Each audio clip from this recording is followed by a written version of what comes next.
성경 말씀 마태복음 18장 21절로 22절, 21절, 22절, 마태복음 18장 21절, 22절.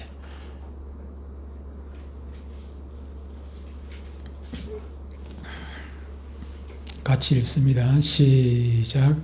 그때에 베드로가 나와 이르되 주여, 형제가 내게 죄를 범하면 몇 번이나 용서하여 주리이까? 7번까지 하오리이까?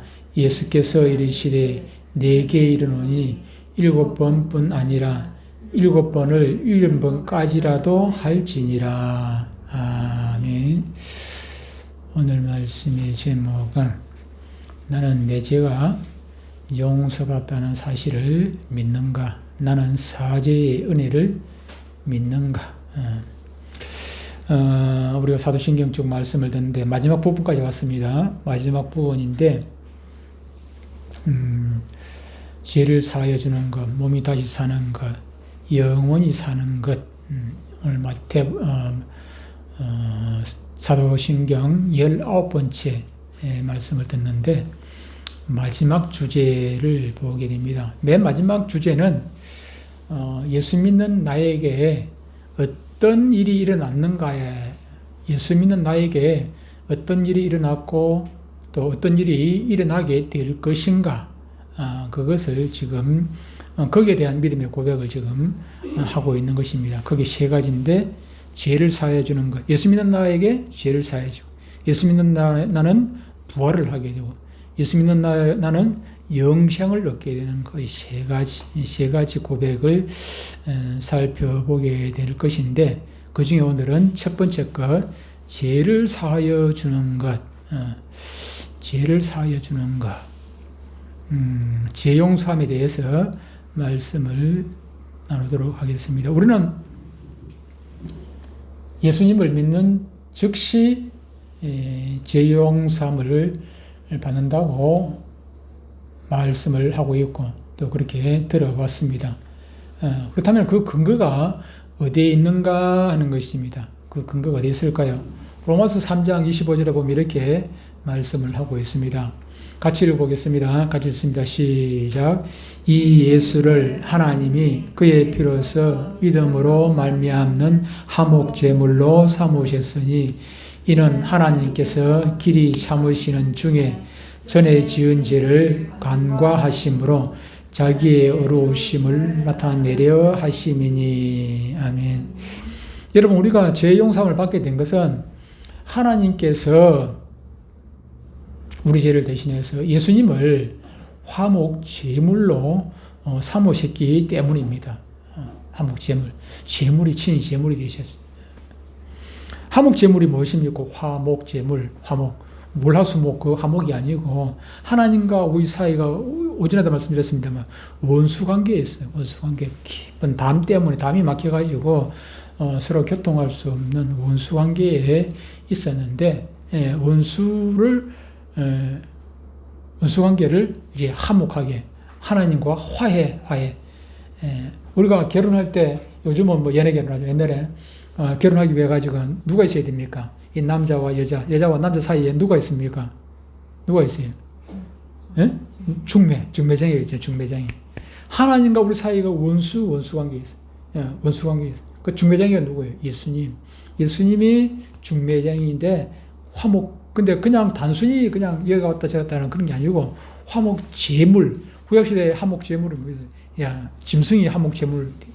그 친히 주님께서 십자가에 달려 죽으심으로 당신이 제물이라고 죽는 거잖아요. 죽어야 제물이 되지. 살고서 어떻게 제물이 되겠습니까? 우리 죄를 대신해서 죄값을 지불하고 죽는 존재, 그것이 화목 제물입니다. 이 부분을 생각하면 떠오르는 영화가 있죠. 얼마 전에 제가 한번 봤습니까? 보여줬습니까? 그 모스트라고 다리 영화 한 부분만 잘라가지고 전에 보여드린 적이, 얼마 전에 내가 안 보여드렸는지 모르겠다. 생각이 안 난다. 보여드렸는지 안 보여드렸는데. 이게 폴란드 영화입니까? 그런데 보면은 주인공은 큰 다리, 영도다리 같은 건 다리가 있는데 밑에 배가 지나가면은 이 다리를 들어주는 역할을 해요. 다리를 이렇게 수동으로 하기도 하고 또 자동으로 들어주고 가지고 다리를 쑥 들면 배가 밑에 쓱 지나가게 되지요. 지나가게 되고 배가 지나가고 다음에 또 기차가 와요. 영도다리는 기차가 안 다니고 옛날에는 옛날에 전철 말고 뭐였나 옛날에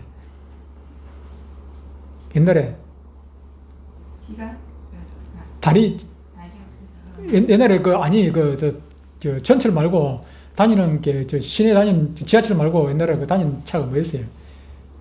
전철. 어? 지하철 이렇게 옛날에 지금부터 50년 전에 얘기 60년 전 다니던 거. 그 철로 다니고 위로 다니는 거 있어요. 그 생각이 안 납니까? 그 다니는 거. 어? 그 뭐였지? 전차. 옛날에 그 영도다리 그 전차 지나다녔잖아요. 영도다리 지나다녔어요. 전차 종점이 영도에 있었다. 영도 안에 있었거든요. 영도에 그 전차 종점이 있는데 그 전차가 지나가려고 하면은 다리가 들면 못 지나가잖아요. 다리도 안 했다가. 그런데 배가 지나가게 되면 다리를 쏙 들어가지고 배가 지나가고 그렇게 했지요. 지금은 필요가 있어서 다리를 드는 게 아니고 관광 목적으로 다리를 한 번씩 듭니다. 다리를 들긴 하는데 근데 이 모스트 영화에는 실제로 이제 배가 지나가기 위해 가지고 다리를 들고 또 기차가 지나가요. 기차가 지나갈 때 다리를 내려줘야 또 기차가 지나가고 그러는데 근데 하루는 이제 그 주인공이 자기 아들 데려갔어요. 아들 데려가 가지고 아들은 이제 자주 나와봤기 때문에 그걸 다 잘 알지요. 근데 너 조금씩 놀아라. 그냥 그 강물가에 그 낚시를 하고 놀게 돼요. 놀으라고 하고 있었는데 그런데 다음에 배가 지나가고 난 다음에 기차가 이제 오겠죠. 올 건데 기차가 생각보다 예정 시간보다 빨리 와버렸어요. 근데 이 주인공은 그걸 빨리 캐치를 못하고 저쪽에 그 기차가 막 그 연기를 뿜면서 오는데 이 주인공은 그걸 보지를 못했어요. 근데 아들이 그걸 먼저 보고 아빠 부르는 거예요. 아버지 막 부르는데 아버지가 대답을 안 하나 아버지가 어디 있는지 대답을 안 해요. 그러니까 아들이 급하게 먼저 뛰어가가지고 수동으로 이걸 조작을 합니다. 덩치가 작다 보니까 잘못해가지고 조작하다가 그냥 안에 툭 늘져버렸어. 추락을 해버리는데 추락을 해가지고 이게 뚜루룩 기아 있잖아요. 기아, 그죠? 기아에 그냥 찡겨버렸어요. 아버지가 뒤늦게 그 사실을 알고 아들을 쳐다봤어요. 아들 쳐다보고 저자 기차 오는 거 한번 쳐다보고 아들 쳐다보고 기차 오는 거 쳐다보고 수동으로 돌려야 되는데 돌려가지고 기차 이제 다리를 내리면은 어떻게 됩니까? 자기 아들은 이게 톱니바퀴에 끼어서 죽게 되는 것이고 자기 아들을 살리기 위해 가지고 이걸 안 돌리면은 다리를 들고 있으면은 어떻게 됩니까? 기차가 오다가 그냥 추락을 하든지 해가지고 그 안에 탄 사람들이 모조리 죽거나 뭐 엄청나게 크게 다치겠죠. 그거 막 엄청 높은 자리에 다리 밑에 그냥 떨어지면은 그거 뭐 제대로 살겠습니까? 죽게 되겠죠. 이 사람이 고민하다가 결국은 어떻게 됩니까? 아들 한 사람은 죽이고 그 기차에 탄 사람은 살리게 되지. 자기 아들을 그냥 죽을 줄 알면서 돌려가지고 눈물을 흘리면서 돌리죠. 그 아들은 죽고. 근데 기차가 지나갈 때 거기 들어가가지고 자기 죽은 아들을 끄집고 나옵니다. 아들이 축 늘어져 있죠. 기차에 탄 사람들은 영문도 몰라요. 저 사람이 왜 조출하고 있는지 영문도 모르고, 그렇게, 바라보는 모습을 보게 됩니다. 이 하목제물이라는 것은 바로 이 모스트에 나오는 이 주인공, 아들과 같은 것입니다. 하나님께서는 우리를 살리기 위해서 그 아들을 화목제물이 되게 하신 것입니다. 그런데 여기에 더 중요한 사실이 한 가지, 제가 그걸 잠깐 자막으로 영화를 늘 하다가 여러분들 다 아신다고 생각하고 제가 안 였습니다. 여기서 더 중요한 사실은 그것은 예수님 자신도 하나님께서 뿐만 아니고 예수님 자신도 자원해서 화목제물이 되셨다는 사실입니다. 로마서 4장 25절에 보면은 이 예수를 하나님이 그의 피로서 믿음으로 말미암는 화목제물로 세우셨으니 이는 하나님께서 길이 참으시는 중에 전에 지은 죄를 간과하심을 자기의 의로우심을 죄송합니다. 4장 25절 3장 말고 4장 25절 예수는 우리가 범죄한 것 때문에 내 주문이 되고 또한 우리를 의롭다 하시기 위해 살아나셨느니라. 내어줬다. 스스로 내어줌이 되고, 스스로 내줌이 되고, 이 말입니다. 하나님의 일방적인 결정이 아니라 예수님 자신도 스스로 자원하여 화목제물이 되어 우리의 범죄를 위해 자신을 내어줬. 십자가에 올라갈 때 누가 그냥 예수님을 끌고 올라갔습니까? 누가 십자가에 억지로 달리라 했습니까? 예수님 자원해서 그 길을 가야 하기 때문에, 내가 죽어야 하는 것 주님께서 아시기 때문에 자원해서 예수님께서 그 채찍에 맞으시면서 십자가에 달리신 것 아니겠습니까? 하나님의 일방적인 결정이 아니라 예수님께서도 스스로 자원해서 화목제물이 되어주셨다는 것입니다. 우리가 죄 용서함 받은 근거는 화목제물 대신 예수님의 십자가 그 사랑인 것입니다. 그렇다면 우리가 어떻게 죄 용서함을 받게 되는 것입니까? 십자가에서 화목제물이 되신 예수님을 어떻게 하는 것입니까? 믿음으로 죄 용서함을 받게 됩니다. 로마서 3장 26절 28절에 이렇게 말씀합니다. 곧 이때에 자기의 의로우심을 나타내사 자기도 의로우시며 또한 예수 믿는 자를 의롭다 하려 하심이라. 그런즉 자랑할 때가 어디냐 있을 수가 없느니라. 무슨 법으로냐 행위로냐 아니라 오직 믿음의 법으로니라. 28절에 같이 읽습니다. 28절 시작. 그러므로 사람이 의롭다 하심을 얻는 것은 율법의 행위에 있지 않고 믿음으로 되는 줄 우리가 인정하노라. 아멘. 다른 어떤 조건이 있습니까? 헌금 많이 해야 됩니까? 교회 출석 몇 회 이상 해야 됩니까? 우리가 학원에 졸업을 하려면은 어떤 자격증이나 이런 거 하려면은 출석 얼마를 해야 돼요? 신학교 졸업하는데도 출석 일수가 있습니다. 출석이. 학교도 초등학교도 마찬가지고 중학교도 마찬가지고 출석 일수가 정해져 있습니다. 그 출석 일수를 못 채우면은 학년 진급이 안 되지, 그죠? 대학도 마찬가지 어디든지 그렇습니다. 회사도 마찬가지, 회사도 그냥 내가 놀고 싶다고 놀고 일하고 싶다고 일하고 그럴 수 없지 않습니까? 출석을 해야 돼. 천국 가는데도 그렇습니까? 출석 일수 정해놔야 정해놓고 가는 것입니까? 그렇지 않습니다. 오직 믿음으로 되는 줄 우리가 인정하노라. 다른 어떤 조건도 없고 오직 하나님께서 내 죄를 대신하는 화목제물이 되셨다 하는 그 사실을 믿음으로 받아들이는 것. 믿는다는 것은 그것을 실제 사실로 받아들이는 것입니다. 내가 보지 않고 내가 눈으로 보지 않았지만은 내가 실제로 체험한 것은 아니지만은 우리가 말씀을 통해서 듣고 성경을 읽고 그렇게 해서 그것을 들은 지식들을 지식으로 끝나는 것이 아니에요. 지식으로 끝나보면 아무 의미가 없죠. 지식으로 끝나는 것이 아니라 실제 내가 경험한 것처럼 내가 받아들이는 것, 그것이 바로 믿음인 것입니다. 아까 얘기한 영화 모스트에서 주인공의 희생을 기차에 탄 사람들은 아무도 몰랐습니다. 우리가 어떻게 지금 살아가지고 건너가는지, 지금 우리가 어떤 위험에 처해 있는지도 몰랐습니다. 몰랐는데 나중에 예를 들어가지고 나중에 누군가가, 영화에 안 나옵니다만은 누군가가 이야기를 해줍니다. 이 기차가 원래는 지나갈 수 없는 상황이었는데 지금 아들이 그 긴기가 있어가지고 지나갈 수 없는 상황인데 그 사람이 자기 아들을 죽이면서까지 우리를 살리기 위해 가지고 다리를 내렸다.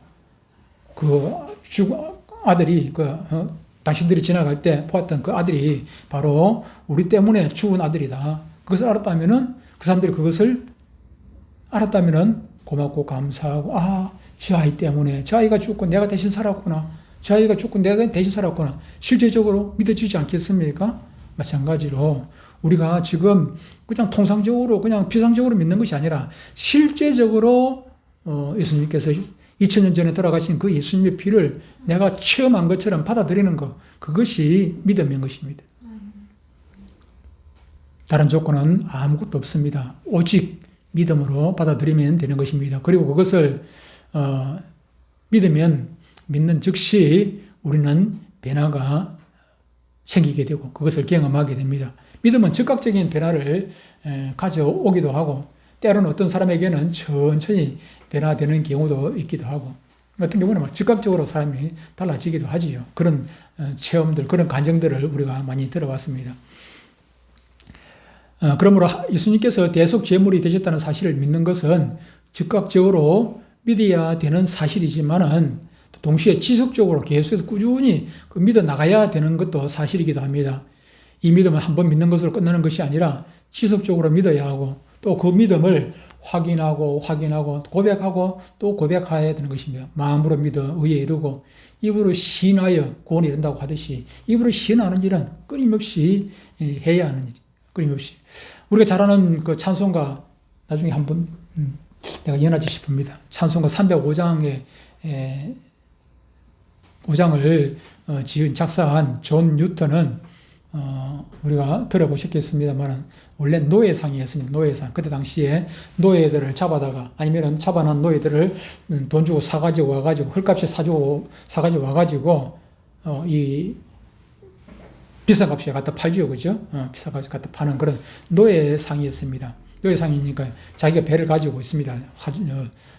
선주인데 거기서 잡아가지고 팔고 그렇게 했습니다. 그런데 그 사람이 예수 믿는 사람이었거든요. 노예는 그레이하우스를 타고 다니면서 노예를 잡아 이제 그렇게 팔았는데, 근데 1748년 3월 10일인데 그가 타고 있던 이 배가 폭풍으로 만나가지고 거의 파선 직전에 있습니다.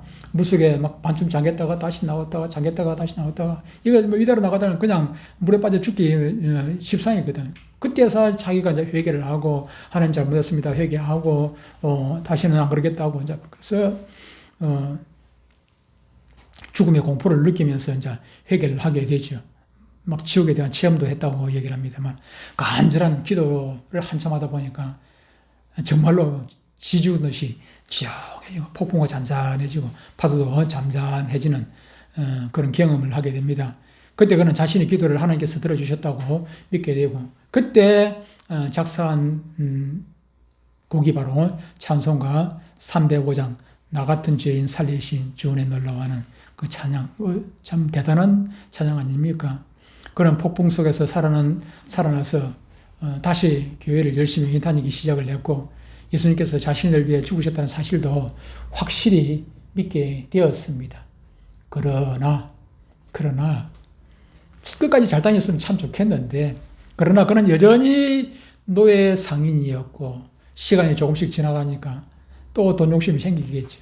그래서 교회 다니는 것 외에는 교회를 다니기는 다니는데 교회 다니는 것 외에는 모든 것이 아까 회심하기 305장 그 찬양 가사 작사하기 그 이전 상태로 교회 다니는 것 외에는 교회는 다 잘 다녀요. 지금도 잘 다니는데 그거 빼놓고는 나머지는 옛날 상태로 다시 다 돌아가고 말았습니다. 그는 교회 다니고 있었지만 여전히 흑인 노예를 잡아서 갖다 팔고 비싼 값에 갖다 팔기도 하고 심지어 그 중에 흑인 노예 중에 이쁜 여자 노예 있으면 또 성폭행을 하기도 하고 뭐 오만 나쁜 짓을 다 했습니다. 그는 예수님을 믿으면 도무지 하지 않을 것이라고 생각했던 일들을 다시 하기 시작했습니다. 그러다 그는 어떤 섬에 머무는 배가 어떤 섬에 머무는 동안 또 알지도 못하는 어마어마한 열병을 앓게 돼요. 막 열이 막 엄청나게 뭐 코로나가 왔는지 코로나가 아니고 콜레라가 왔는지 콜레라가 원래 그 열병이 나잖아요. 그게 왔는지 그때 당시에 그걸 잘 모르지만은 그래서 막 열이 엄청나게 오르고 막 완전 뭐 죽음에 임박한 그런 상황이 되게 됩니다. 그는 그때 자신이 다시 예수님을 십자가에 못 박았다는 사실을 다시 한번 깨닫게 되고 절망을 하게 되지요. 그리고 그는 그곳에서 한없는 하나님의 사랑을 새롭게 발견하게 됩니다. 그리고 그가 달라지게 되었을까요? 그러나 그는 여전히 노예선을 운영하는 사업을 버리지 않고 계속하게 엄청난 돈을 버리니까 돈이 자꾸 눈을 가리니까 쉽게 놔야 되는 줄 알면서도 이것을 놔야 되는 줄 알면서도 놓지를 못하는 거예요. 예수 믿으면서도 노예선을 계속해서 운영하는 사람이었습니다. 그러다가 그가 영국으로 돌아오게 되는데 또 갑자기 큰 병에 걸리게 됩니다. 그 결과 이제는 더 이상 노예선을 운영할 수 있는 그런 건강이 되지를 못했어요. 다시 나가서 할 수 없는 그런 상황이 되지요. 그때 이제 어쩔 수 없으니까 포기를 하고 그 당시에 유명한 조지 휘필터와 우리가 잘 아는 웨슬레, 감리교의 창시자 웨슬레 등과 교제를 갖게 되면서 믿음의 큰 성장을 이루게 됩니다. 우리가 그렇습니다. 누구를 만나는 거가 참으로 중요합니다. 노름쟁이하고 같이 계속 만나다 보면은 노름쟁이 따라서 노름쟁이 되게 돼 있고, 술꾼과 같이 어울리게 되다 보면은 술꾼이 되게 돼 있습니다. 물론 술꾼보다 자기가 더 강하면 술꾼을 자기 땡길 수는 있겠지만, 내가 강하지 못하면 그냥 따라서 술꾼 되게 돼 있어요. 술꾼 되게 되는. 그런데 이 뉴턴이 이 당시에 그렇게 유명했던 조지 휘필도 하고, 그리고 웨슬리, 어마어마한 이런 분들, 참 대단한 분들 아닙니까? 그런 분들과 어울리다 보니까 이 사람이 달라지게 되었어요. 시간이 지난 후에 그는 결국 노예 폐지론자가 되어서 활동하게 되었고, 결국 노예 제도 폐지가 되는 것을 자기 눈으로 목격하게 되었습니다. 믿는 것은 순간적인 변화를 일으키기도 하지만, 이렇게 존 뉴턴처럼 시간을 한참 지나고, 예수 믿기는 믿지만 이 변화가 더디게 일어나는 경우도 있는 것을 보게 됩니다. 예수님께서 나의 죄를 대신해서 대속 제물이 되셨다는 사실을 믿는 것은 순간적으로 우리가 믿을 수 있습니다. 순간적으로 믿어지만, 믿는다고 해가지고 내가 그냥 갑자기 달라지고 그런 건 아닙니다. 그리고 우리가 그 모습만 보고 우리가 쉽게 판단해서는 안 되죠. 저 사람 천국 가겠나? 천국 가면은 놀랄 일이 두 가지가 있다고 하지요. 그죠? 천국 가면 놀랄 일이 두 가지인데, 한 가지는, 저 사람은 어떻게 천국 왔어? 그런 사람이 교회 다닐 때 보니까, 내가 교회 다닐 때 보니까 형편없던데, 헌금도 제대로 안 하고, 출석도 그냥 제대로 안 하고, 내 결석하고, 빼앗먹고, 뭐 하더니, 봉사도 제대로 안 하는데, 저 사람은 어떻게 천국 왔을까? 그래도 그 사람 마음속에 또, 천국 갈 만한 믿음이 있는 사람, 있을 수가 있는 것이죠. 그건 우리가 판단할 수 있는 게 아닙니다. 또 반대로, 그렇게 목사님 설교도 잘하고 유명한 목사님이었는데, 그 사람이 어떻게, 저 사람이 어떻게 지옥 가 있을까? 그럴 수 있는 것이죠. 우리가 그 모습만 가지고 판단할 수 있는 것은 결코 아닌 것입니다. 그것은 지속적으로 변화가 일어날 수도 있는 것이고, 어느 순간에 확 이렇게 달라질 수도 있는 것이고, 또 아니면 겉은 번들한데 속은 빈, 쭉정이가 될 수도 있는, 쭉정이는 천국 갑니까? 쭉정이 날아가 버리지. 그렇다면 믿는 자는, 저와 여러분 믿는 자인데, 믿는 자는 어떤 삶을 살아야 하는 것인가 하는 것입니다. 예수님께서 나의 죄를 대신해서 십자가에 못 박혀 죽었다는 그 사실을 믿는 자는 항상 그 사실에 감사하는 마음과 또 다른 사람의 죄와 허물에 대해서 용서하려는 그런 마음을 품고 살아야 합니다. 오늘 본문이 그것을 말씀을 해주죠. 21절, 22절에 보니까 우리가 아까 읽었지 않습니까? 용서에 대해서 시작을 하고 있고, 그리고 마지막 오늘 본문이라고 되어 있는 35절에 보면은 이렇게 말씀을 하고 있어요. 35절부터 한번 읽어볼까요? 35절이 35절에 보니까 너희가 각각 마음으로부터 행죄를 용서하지 않냐면 너희 하늘 아버지께서도 너희에게 이와 같이 하시리라. 21절, 22절 아까 읽었습니다만, 하루는 베드로가 예수님께 묻습니다. 예수님, 형제가 나한테 죄를 지었다면 우리가 몇 번 정도 용서해 주면 되겠습니까? 몇 번 정도? 30세판 3번 용서해 주면 되겠습니까? 아니면 7이라는 숫자는 이스라엘 사람들에게 완전수 아닙니까? 일주일, 그죠? 7이라는 숫자는 완전수단 말이에요. 7번 용서해 주면 되겠지요. 성경에 3번, 30번 그 말은 없습니다. 성경 없는 얘기 한다고 또, 이상하다 하지 말고. 우리 한국 사람은 30번 좋아하니까. 성경에도 3이라는 숫자는 완전수 맞아요. 성부, 성자, 성령이 3이라는 완전 숫자 맞는데, 성경에 30번이라는 말은 없어요. 베드로는 7번만 용서해 주면 되겠습니까? 그렇게 물으니까 예수님께서 뭐라고 말씀하십니까? 7번뿐만 아니라 7번씩 70번이라도 할지니라. 그렇게 말씀을 하셨단 말이에요. 그러니까 계속해서 490번뿐만 아니라 4,900번이라도 계속해서 용서해 주라고 말씀을 하시는 것입니다. 그 이후에 우리가 22절까지 읽었습니다만 23절 이후에 나오는 내용이 1만 달란트 빚진 자 얘기입니다. 1만 달란트 빚진 자 얘기. 우리가 잘 아는 내용이지 않습니까? 1만 달란트를 어떤 사람이 임금님께 빚을 졌다는 거예요. 1만 달란트. 1만 달란트가 얼마나 된다고 했습니까? 어제는 제가 얘기했죠. 1만 달란트. 1만 달란트. 아담과 하와가 지금부터 6천 몇 년 전에 살았는데, 그 사람들이, 아담과 하와가 죽지 아니하고 하루 일당으로 계산돼가지고, 하루 일당, 요즘 일당 계산돼가지고, 일당을 계산돼서 그때부터 지금까지, 요즘 일당 계산될 필요도 없다. 그러냐면은 딱 정확하게 나와 있으니까 1달란트는 6,000데나리온이라 6,000데나리온. 1데나리온이라는 것이 하루 품삯이거든.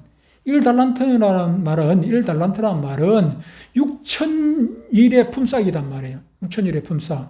6,000일의 품삯이고, 그 6,000일의 품삯 같으면 거기다 1만을 곱해야 되잖아요.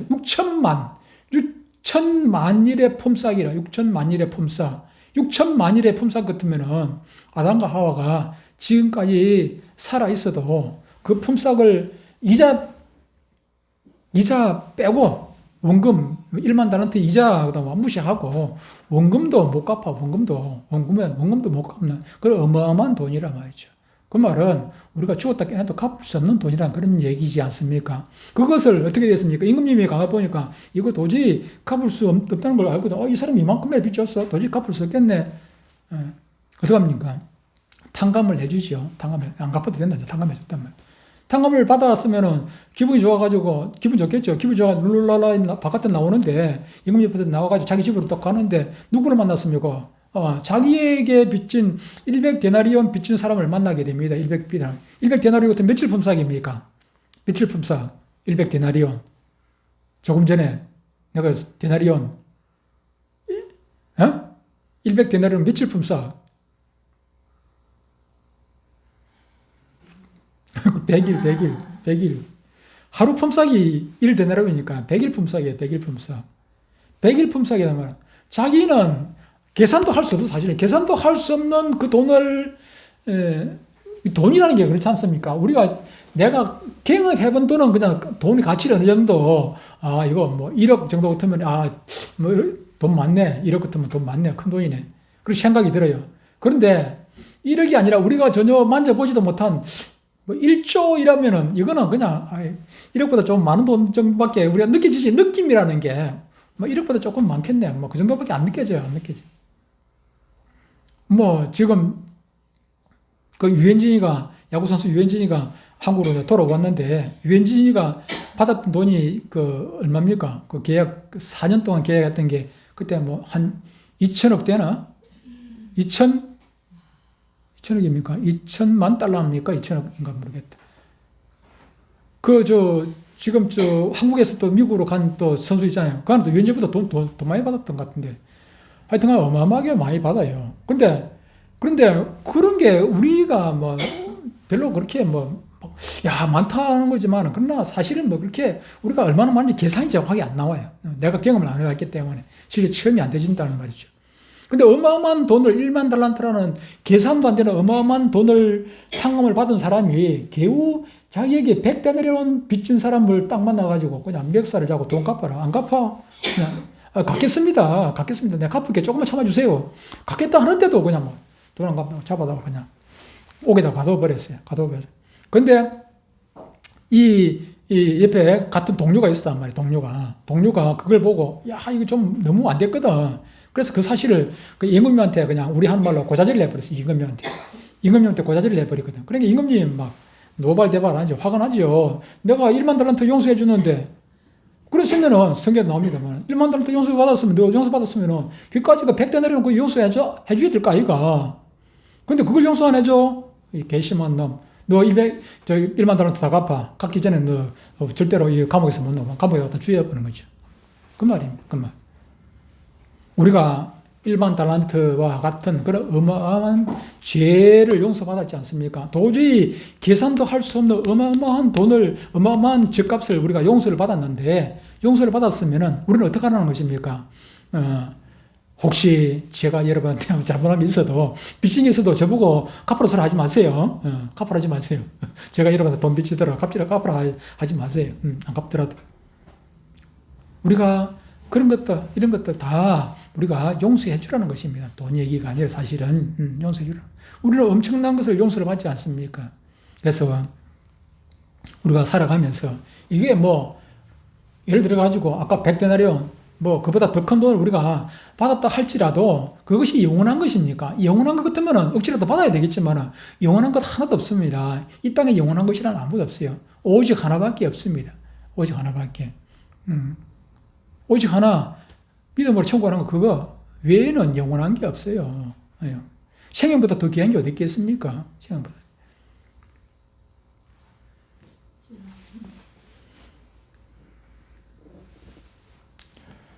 우리는 왜 하나님께서 우리의 죄를 그냥 값없이 용서하셨는지 그 이유를 바로 알아야 합니다. 그 이유는 우리는 우리의 힘과 능력으로는 도무지 용서받을 수 없기 때문입니다. 우리에게는 죄의 용서함을 받을 수 있는 힘과 능력이 없기에 값없이 그냥 용서해 주신 것입니다. 1만 달란트 왜 갚아줬느냐고요. 그 사람이 갚을 수 없다는 걸 알기 때문에 그냥 탕감을 해 준 것처럼 우리 스스로는 이 죄값을 감당할 수 없기 때문에 하나님께서 그 길을 열어주셨던 것입니다. 그러므로 우리는 값없이 용서받았다고 해가지고 그 용서가 값싼 용서라고 착각을 해서는 절대로 안 된다는 것입니다.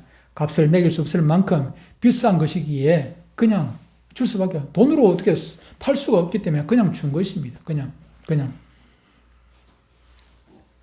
1만 달란트 빚진 사람은 그런 의미에서 왕에게 엄청난 큰 은혜를 입었습니다. 그러나 그는 금방 그 은혜를 그냥 룰루라라 하고 그냥 집 바깥에 나가면서 그 은혜를 잊어버리고 말았던 것입니다. 그가 은혜를 잊어버린 결과는 그에게 작은 빚이 있는 사람을 용서하지 못했던 것입니다. 만약에 여러분들도 나와가지고 우리에게 뭔가를 잘못한 사람을 용서하지 못하고 그냥 원수같이 여긴다면은 우리는 하나님의 은혜를 잊어버린 사람이 되는 것입니다. 하나님의 은혜를 잊어버린 사람이기에 그렇게 이웃을 그렇게 원수처럼 여기는 것이지 하나님의 은혜를 아는 사람이라면 감히 그럴 수가 없다고 말씀을 하고 있는 것입니다. 그는 엄청난 용서를 받았지만 그것을 쉽게 잊어버림으로 작은 잘못을 한 다른 사람을 용서하지 못했습니다. 그 결과 그는 다시 왕에게 붙들려갔고 그리고 왕의 꾸지람을 듣고 옥에 갇히게 된 것 아닙니까? 이 이야기를 우리에게 들려주시면서 예수님은 이런 설명을 붙이신 것입니다. 다시 한번 읽어보겠습니다. 35절 다시 한번 읽습니다. 시작. 너희가 각각 마음으로부터 형제를 용서하지 아니하면 너희 하늘 아버지께서도 너희에게 이와 같이 하시리라. 아멘. 용서받은 사람의 삶은 어떻게 해야 된다는 것입니까? 용서받은 사람의 삶은 용서하는 삶을 살아야 된다는 것입니다. 용서받은 사람은 용서하고 받은 만큼 마음은 아니지만 우리가 받은 만큼 어떻게 나누겠습니까? 받은 것을 엄청난데 그만큼은 나누지 못하지만 그래도 내가 가진 것 하나님께서 주신 것 중에 그 일부를 나누고 베풀고 섬기는데 사용해야 된다는 것입니다. 내가 가진 것이 무엇입니까? 내가 가진 것 다 하나님께서 주신 것이라고 오전에도 말씀했습니다. 내가 가진 지혜, 지식, 물질, 건강 다 내 것입니까? 하나님께서 주셔서 우리가 가질 수 있는 것 아니겠습니까? 문정주 집사 사업을 하지만 누가 주셨습니까? 하나님께서 주신 것입니다. 본인이 똑똑해가지고 잘나가지고 그 사업하는 것 절대로 아닙니다. 절대로. 하나님께서 주셨기 때문에 이 사업이 하나님 것이라는 걸 생각하고 하나님 문계에서 사용해야 되고 거기에 찾아오는 한 사람 한 사람 다 하나님께서 보내주신 거예요. 하나님께서 보살피라고 보내주신 맡기신 사람들입니다. 직원이든지 거기에 오신 노인들이든지 다 하나님께서 맡겨주신 분들이라고 생각하고 그들을 하나님의 백성이라고 생각하고 하나님께 맡기신 거 함부로 사용해서야 되겠습니까? 함부로 대해서야 되겠습니까? 한 사람 한 사람 소중한 분이라는 걸 생각하고 그렇게 우리는 대해야 할 것입니다. 그래서 주님 앞에 가는 그날까지 우리에게는 집사님 같은 경우도 제가 말 안 해도 아이들 한 명 한 명 그렇게 보고 그렇게 대하는 것 같아요. 그 아이들 한 명 한 명이 그렇게 소중하게 보시기 때문에 집사님 시간 들이고 마음 들이고 건강 들이고 물질 들여가면서 아이들을 그렇게 섬기고 있는 것 아니겠습니까? 우리 모두가 주님 나라 가는 그날까지 주님께 받은 그 놀라운 은혜들을 생각하면서 1000분의 1, 10,000분이라도 갖기 위해 가지고 몸부림치고 애쓰시는 여러분들 되시기를 주님을 축복합니다. 찬양하겠습니다.